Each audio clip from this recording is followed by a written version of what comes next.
2014 నుంచి ఇప్పటి వరకు చదువుకున్న విద్యార్థులు ఎవరు, ఫీజు రియంబర్స్మెంట్ పొందిన సంస్థలు ఎవరు, ఈరోజు ఎవరెవరికి బకాయి ఉంది, ఒక ఏదైనా సిట్ ఏర్పాటు చేసి విచారణ చేద్దాం.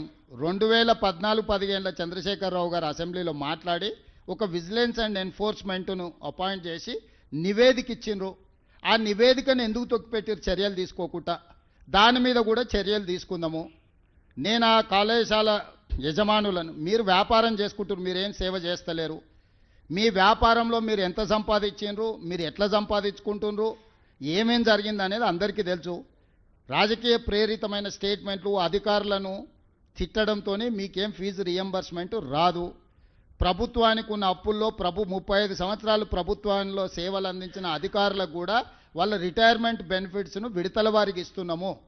మేము ప్రభుత్వాన్ని ఏర్పాటు చేసే సమయానికి జీతభత్యాలు కూడా విడతలాలు ఇస్తుంటే సర్దిద్దుకుంటూ వస్తున్నాము. సహకరించాల్సిన మీరు ఈ రకమైన వితండవాదంతో బంద్ పెడితే, ఇప్పుడు ఫీజులు అడగరా? ఇప్పుడు బంద్ పెడితే పిల్లలకు విద్య దూరం అవుతుంది. 3 నెలలకు 6 నెలలకు మేము ఫీజులు ఇస్తే ఈ బంద్ పెట్టినందుకు ఎవరిని శిక్షించాలి? పిల్లల జీవితాలతోని చెలగాటాలు ఆడొద్దని నేను యజమానులకు చెప్తున్నా. విడతల వారీగా మీకు ఫీజులు చెల్లించే బాధ్యత మేము తీసుకుంటాము. మొట్టమొదట మేము అధికారంలోకి వచ్చిన తర్వాత ఏం బకాయిలు ఉన్నా అవి ఇస్తాం. కేసీఆర్ పెట్టిపోయిన బకాయిలు ఏమన్నా ఆడబోయి అడుగురి. ఉన్నవే 3,600 కోట్ల బకాయిలు అంటే 6,000 ఇవ్వండి, 5,000 ఇవ్వండి అని ఉపన్యాసాలు ఇస్తుండు. ఉపన్యాసాలు ఇచ్చటాయని నేను చూసిన 12 కాలేజీలు పర్మిషన్ ఇవ్వమని వచ్చి పైరేకి వచ్చిండు, ఇయ్యలే. ఇంకొక 2 ఆఫ్ క్యాంపస్, ఆయనది ఉండేది మహబూబ్నగర్లో, ఆఫ్ క్యాంపస్ హైదరాబాద్లో నాకు క్యాంపస్ ఇవ్వమని వచ్చిండు, ఇయ్యలే. ఇవన్నీ రూల్కి వ్యతిరేకం. అవి ఇయ్యలేదు కాబట్టి తీట పెట్టుకొని ఇట్లాంటి వేషాలు వేస్తున్నారు. పిల్లల్ని వెనక్కి తిప్పితే ఏమవుతుందో నాకు తెలుసు, వెనక్కి ఎట్లా తిప్పొచ్చు. నేనేందంటే ప్రభుత్వాన్ని నడుపుతున్నా కాబట్టి ఆ ప్రయత్నం చేస్తలేను. పిల్లల చదువులకు ఆటంకం కలిగిస్తే యజమానులైనా ఉండొచ్చు, రాజకీయ పార్టీలైనా ఉండొచ్చు, ఎవరైనా కఠినంగా వ్యవహరిస్తాము. మీ డబ్బుల కోసం పిల్లల జీవితాలతోని చెలగాటం ఆడకండి. ఈరోజు మీరు బంద్ పెడితే అకాడమిక్ ఇయర్ లాస్ అయిపోతే ఆ పిల్లలకు చదువు తిరిగి రాదు. ఇవాళ మీ ఫీజు రియంబర్స్మెంట్ తిరిగి వస్తుంది. పిల్లలకు మీరు చేసే అన్యాయం తిరిగి వస్తుందా? చెప్పండి.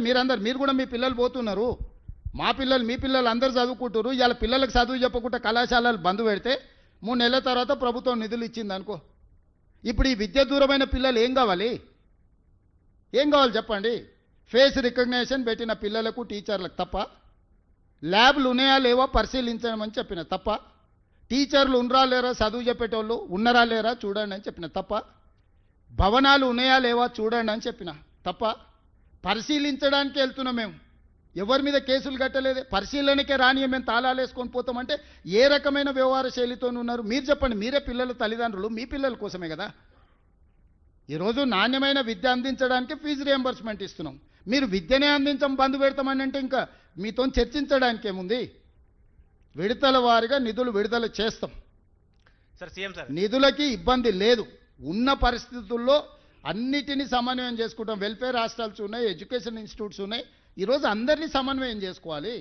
ఒక్క కాలేజీ యజమానులే కాదు, ప్రభుత్వ ఉద్యోగులు ఉన్నారు, రిటైర్డ్ అయిన ఉద్యోగులు ఉన్నారు, పెన్షనర్స్ ఉన్నారు, అగ్రికల్చర్ ఫార్మర్స్ ఉన్నారు, ఉమెన్ ఉన్నారు, మీడియా మిత్రులు ఉన్నారు. ఢిల్లీకి పోతే మీ వాళ్ళు మాకు సార్ రాజీవ్ ఆరోగ్యశ్రీ ఢిల్లీలో ఇంప్లిమెంట్ అవుతలేదు, మీరు ఏదో ఒకటి చేయాలని అడిగినారు. ఏదో ప్రయత్నం చేస్తున్నాము. ఏదో ఈ సమస్యలు కొత్తగా రేవంత్ రెడ్డి వచ్చినాకనే పుట్టుకొచ్చినాయి. ఈ సమస్యలకు మొత్తం రేవంత్ రెడ్డి కారణం అన్నట్టు మీరు ఏ రాజకీయ పార్టీలతో అంటగాగుతారు, మీ వెనకాల ఎవరుండో తెలుసుకోలేనంత నిద్రావస్థలు ఉన్నామా మేము?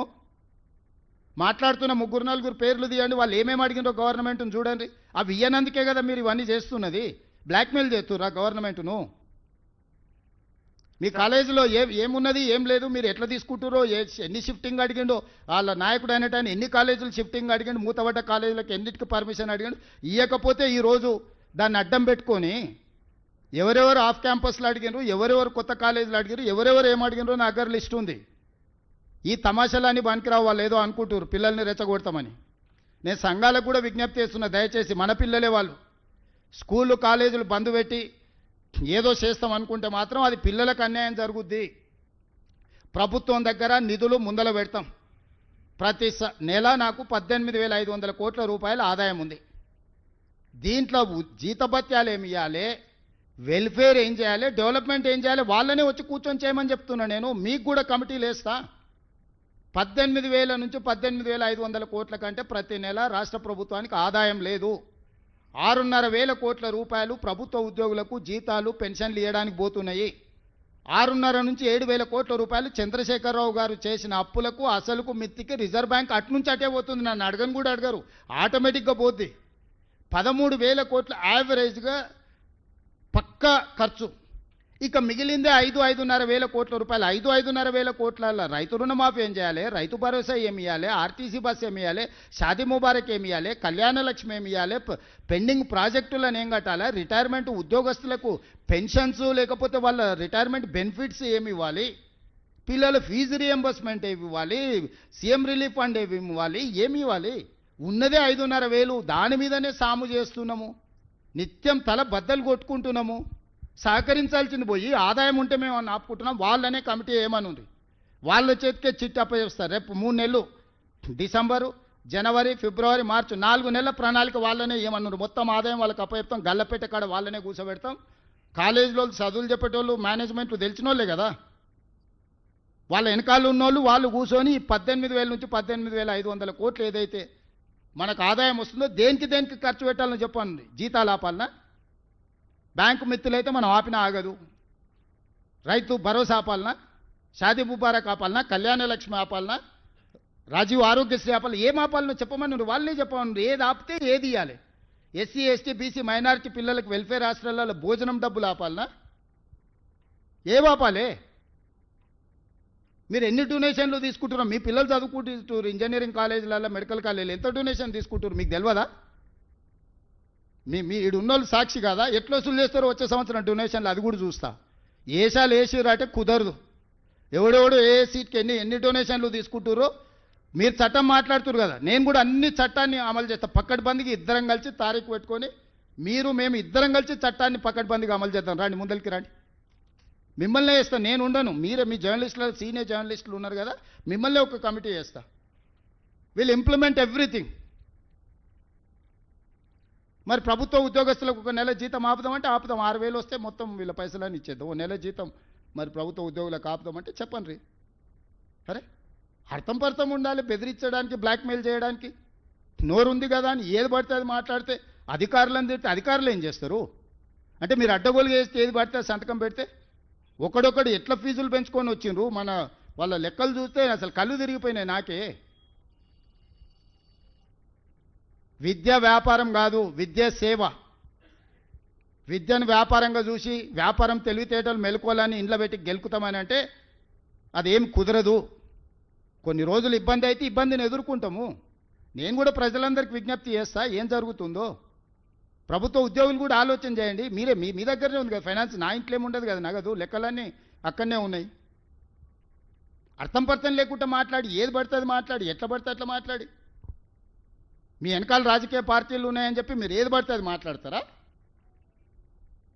మీరు అడిగినవన్నీ అనుమతులు ఇవ్వాలనా? అరోరా రమేష్ ఎన్ని కాలేజీలకు అడిగిండు, ఎన్నిటికి అడిగిండు? అన్ని అనుమతులు ఇస్తే ఉంటుందా ప్రభుత్వము?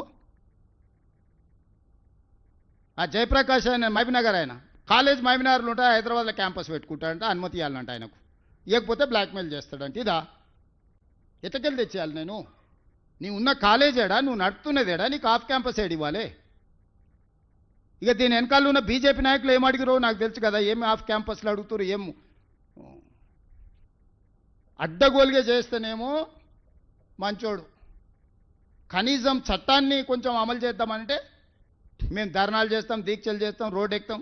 మా ఆర్ కృష్ణయ్య అన్న కూడా అమాయకంగా పోయి వాళ్ళ ఉచ్చులో పడుతున్నాడు. కృష్ణన్న అమాయకత్వంగా అట్లా పడకు, నువ్వే పెద్ద మనిషి గుండు, ఫైనాన్స్ నీకు అప్పచెప్తా చేయి, నీ మీద నాకు గౌరవం ఉంది. నువ్వు మందకృష్ణ మాదికి ఇద్దరు కలిసి కూర్చొని ఈ 18,000 కోట్ల చిట్టి మీ చేతిలో పెడతా. రేపు రాబోయే 4 నెలలు ప్రభుత్వం ఎట్లా నడపాలనో మందకృష్ణ మాదిగకు, ఆర్ కృష్ణయ్యకు ఇద్దరికి అప్పచెప్తా. మీరే నడుపురి, చెప్పురి. మీరు ఎవరికి ఏమంటే వాళ్ళకే రిలీజ్ చేస్తాడు. నేను బట్టి విక్రమార్క గారికి, సందీప్ సుల్తాన్కి, చీఫ్ సెక్రటరీకి ఆదేశాలు ఇస్తా. వీళ్ళిద్దరే ఫైనాన్స్ కమిటీలు ఉంటారు. ప్రతి నెల మొదటి తారీఖు నుంచి చివరి తారీఖు వరకు వాళ్ళు చెప్పినట్లు నిధులు విడుదల చేయండి అని. ఎవరికి ఏమంటే వాళ్ళకి ఇస్తా. నేను నన్ను అప్పు ఊడుతుందా బజార్లో, అదన్నే తీసుకురండి.